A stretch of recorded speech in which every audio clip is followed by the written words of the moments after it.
Hai, apa khabar? Kita bertemu lagi dalam channel Cikgu Syedik. Baiklah, hari ini secara santai saja ini video santai saja. Okey, baik. Hari ini saya nak tunjukkan cara bagaimana nak tempah rumah transit melalui portal bahagian pengurusan hartanah menggunakan handphone ataupun smartphone. Jadi ini video secara santai saja, bolehlah tengok. Sebabnya lebih kurang lagi 1 minggu lebih sekolah akan bercuti. Jadi mungkin ada yang merancang untuk pergi bercuti ataupun sebagainya. Bagaimanapun, utamakan keselamatan, patuhi SOP yang ditetapkan oleh pihak kerajaan. Baik. Sebelum ini saya pernah kongsikan bagaimana cara untuk daftar masuk ke dalam sistem ini. Jadi kalau belum tahu atau belum lihat, bolehlah tengok kembali video yang saya pernah kongsikan dalam channel saya sebelum ini. Baik, paparan ini dalam bentuk mobile, iaitu dalam bentuk smartphone. Kalau dalam bentuk laptop atau komputer, mungkin berbeza sedikit. Baiklah Okey, rumah transit ni tak banyak ataupun lokasinya tak adalah bukannya untuk bercuti atau berehat, tetapi rumah transit ni diberikan kemudahan sebagai satu kemudahan apabila kita pergi ke tempat-tempat tertentu. Baik, rumah transit kebanyakannya ada di Lembah Kelang. Baiklah saya nak tunjukkan bagaimana cara nak tempah rumah transit Putrajaya.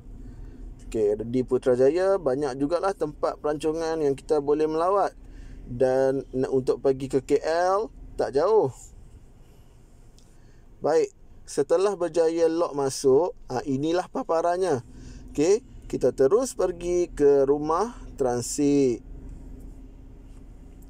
Baik, kita tengok sepintas lalu.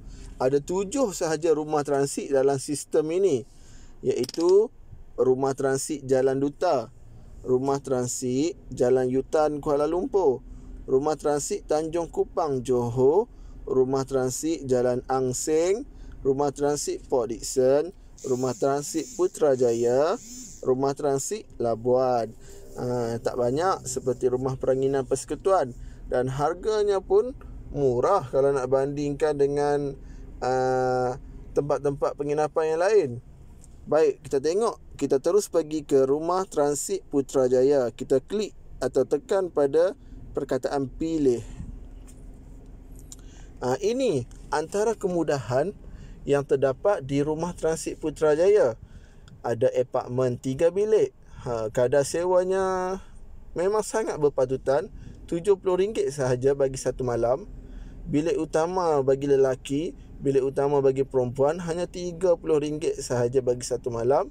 Bilik biasa dan bilik biasa bagi lelaki dan perempuan hanya RM20 sahaja bagi 1 malam.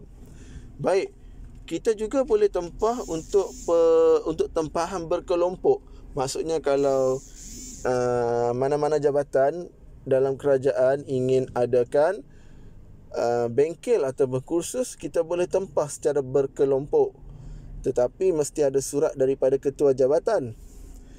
Baik, kita tengok saya terus pergi ke apartmen 3 bilik. Okey, bila kita dah klik pilih, akan keluar ataupun kita diminta masukkan tarikh yang kita nak booking ataupun nak tempah. Okey, contoh saya pilih 20 hari bulan ataupun 21 lah ini saya tunjuk contoh saja. Okey, mungkin saya daftar keluar atau check out pada 22 hari bulan 8. Okey, semak kekosongan. Okey, baik. Bila dah naik seperti ini, nampak ada tarikh yang dinyatakan. Ini menunjukkan ada kekosongan. Dah keluar, nampak. Rumah transit Putrajaya, apartmen 3 bilik, kadar sewa RM70 bagi 1 malam. Had dewasa 6 orang, had kanak-kanak 4 orang. Maksudnya kalau kita ada bawa lebih bilangan yang ditetapkan, kita kena maklumkanlah supaya tak berlaku ataupun kita tak melanggar peraturan yang ditetapkan. Okey, kita bagi tahu berapa orang dewasa, berapa orang kanak-kanak, dan kita perlu tambah juga bayaran. Okey, di bahagian di bawah ini. Baik, contoh saya pilih untuk daftar masuk pada 21 Ogos.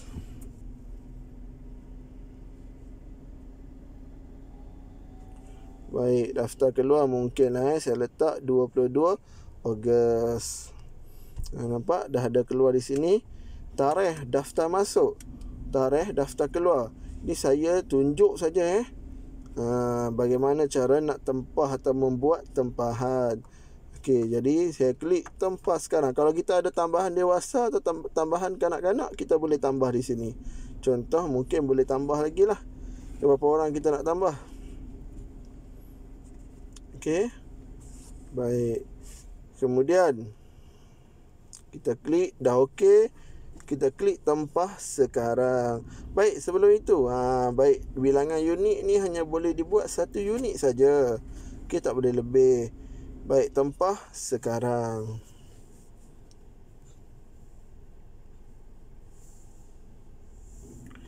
Baik, kita kena bacalah terma dan syarat bagi rumah transit. Okey, yang pertama, saya maklum bahawa sekiranya saya tidak dapat hadir atas sebab-sebab yang tak dapat dielakkan, hanya suami atau isteri saya yang tersenara dalam surat kelulusan penginapan dibenarkan untuk mendaftar masuk. Maksudnya, yang boleh daftar masuk hanya pemohon. Kalaulah pemohon tak boleh datang, ada hal yang tak dapat dielakkan, hanya pasangan yang didaftarkan sahaja dalam surat kelulusan dibenarkan untuk membuat pendaftaran masuk. Orang lain selain pemohon dan pasangan tak dibenarkan. Baik, yang kedua, saya maklum bahawa waktu daftar masuk pada jam 2 petang hingga 5 petang kecuali hari Jumaat, iaitu pada 2.45 petang hingga 5 petang, dan daftar keluar pada atau sebelum jam 12 tengah hari. Kemudian saya maklum bahawa bayaran tempahan perlu dijelaskan selewat-lewatnya 7 hari daripada tarikh tempahan diluluskan. Okey. Baik, saya maklum bahawa deposit sebanyak RM50 akan dikenakan bagi setiap tempahan. Baiklah, deposit ni akan dapat semula lah lepas kita daftar keluar, ambil masa jugalah untuk dapat.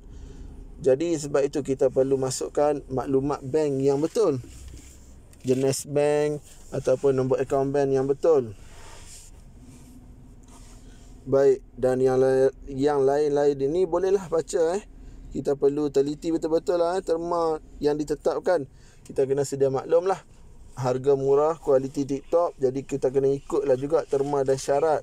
Sebab ini bukan seperti penginapan ataupun hotel di luar sana. Okey, baik, kalau dah rasa setuju, kita berpuas hati. Setiap terma ini kita kena tikkan tanda kita baca dan setuju.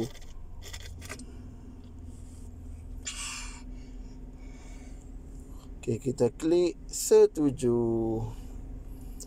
Bila dah klik setuju, nampak. Okey, permohonan tempahan telah berjaya dibuat. Sekiranya bayaran telah dibuat, status bayaran akan dikemaskini dalam masa 24 jam. Jika sila buat pembayaran dengan segera bagi mengelakkan tempahan dibatalkan. Jadi kita tengok 1 malam RM70, ditambah dengan deposit. Deposit ni seperti yang saya nyatakan akan dipulangkan kembali, tetapi ambil masa lah juga Baik, jadi bila tak buat pembayaran, macam inilah naiknya. Nanti kalau nak buat pembayaran, kita tekan di sini bayar. Ikutlah proses-proses yang telah ditunjukkan nanti melalui sistem perbankan internet. Okey, baik, itu sahaja perkongsian saya secara santai bagi petang ini. Okey, semoga kita bertemu lagi dalam video yang akan datang. Sekian, terima kasih.